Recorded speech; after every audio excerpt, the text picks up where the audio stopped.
Hi friends, সবাই কেমন আছো? আশা করি সবাই ভালো আছো। যারা আমাকে চেনো না তাদের বলে রাখি, আমি কুনাল দমদম থেকে একটা ছোট্ট ক্লাউড কিচেন টেস্টি বাইটের নামে খুব শীঘ্রই চালু করতে চলেছি।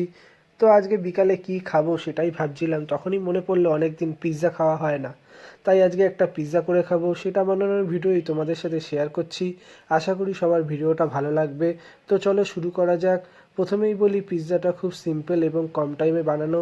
তাই পিৎজা ব্রেড, সস, মিউনিস, চিজ এই সবই দোকান দিয়ে কিনে এনেছি এবং তার সাথে জাস্ট গ্রিন ক্যাপসিকাম, টমেটো আর পেঁয়াজ কিনেছি। এবার এক এক করে সব জিনিসগুলো ছোট ছোট করে কেটে নেবো পিৎজা ব্রেডের ওপরে ছড়ানোর জন্য। তো প্রথমেই চলে আসলো পেঁয়াজ, যেটা আমি কেটে নিলাম, তারপরে ক্যাপসিকাম, আর তারপরেই লাস্ট একদম কেটে নিলাম টমেটো। তো সব জিনিসগুলোই ছোট ছোট সুন্দর করে কেটে প্লেটে সাজিয়ে রেখেছি, তোমরা দেখতেই পাচ্ছ। তো এরপর পিৎজা ব্রেড নিয়ে নিলাম, পিৎজা ব্রেডের ওপরে একটু দিয়ে দিলাম মাখন, যেটা আমার পছন্দ ছিল, তোমরা নাও দিতে পারো। তারপরে দিয়ে দেবো একটু পিৎজা সস, আর তারপরে দিয়ে দেবো মিউনিস। মিউনিসটা তোমরা অনেকেই অ্যাভয়েড করো, কিন্তু পিৎজা ব্রেডের ওপর মিউনিস দেওয়াটা একটু ভালোই দেখায়।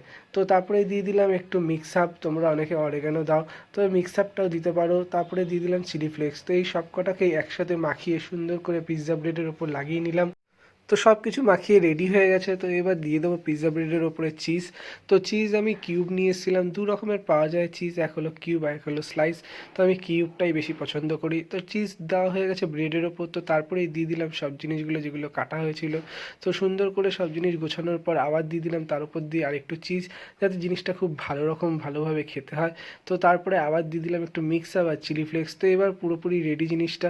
তো এবার শুধু বসানোই বাকি। তো একটা ফ্রাইং প্যানের ওপর আমি একটু মাখন লাগিয়ে নিলাম, যাতে ব্রেডটা নিচ থেকে ভালোভাবে হয় এবং পুড়ে না যায়। তো এবার সব কিছু রেডি। তো আমি আজকে ইন্ডাকশানে তোমাদের করে দেখাবো বন্ধুরা, যে কীরকমভাবে ইন্ডাকশানে পিৎজা করতে হয়।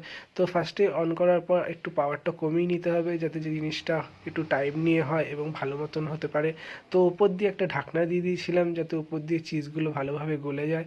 তো সুন্দরভাবে পিৎজাটা রেডি হয়ে গেল 2-3 মিনিটের মধ্যেই। এবং ওপর দিয়ে আরেকটু চিজ দিয়ে দিলাম, যাতে চিজটা একটু কম কম লাগছিলো আমার কাছে, এবং চিজ দিয়ে আরেকবার 1 মিনিটের জন্য বসিয়ে নিয়ে ঢাকনাটা দিয়ে দিলাম। তো যেরকমই দেখতে পাচ্ছ পিৎজাটা রেডি হয়ে গেছে। এবার পিৎজাটা আমি কেটে নিলাম ছুরি দিয়ে। তো এবার দেখে তোমাদের খুবই ভালো লাগছে। তো পিৎজাটা এবার আমি খাবো বন্ধুরা, তোমাদের খেয়ে বলছি পিৎজাটা কেমন হয়েছে। তো পিৎজাটা তো খেতে খুবই অসাধারণ হয়েছে। তোমরাও চাইলে আমার মতন এইভাবে পিৎজা করে একবার ট্রাই করে দেখতে পারো। সত্যি পিৎজাটা খেতে অনেক অসাধারণ হয়েছিল। আর যারা যারা আমাকে সাপোর্ট করছো তাদের অসংখ্য ধন্যবাদ। আর যারা এই পেজে নতুন, তাদের জন্য একটাই কথা, তারা প্লিজ পেজটাকে ফলো করে দিও। আর ভিডিওটা ভালো লাগলে একটা লাইক করে দাও। আর তোমরা কীরকমভাবে পিৎজা বানিয়ে খাও সেটা আমাকে প্লিজ কমেন্টে জানিও। তো আশা করি সবাই সুস্থ থাকো, ভালো থাকো, এটাই কামনা করছি। তো আজকের মতন ভিডিওটা এখানেই, টাটা।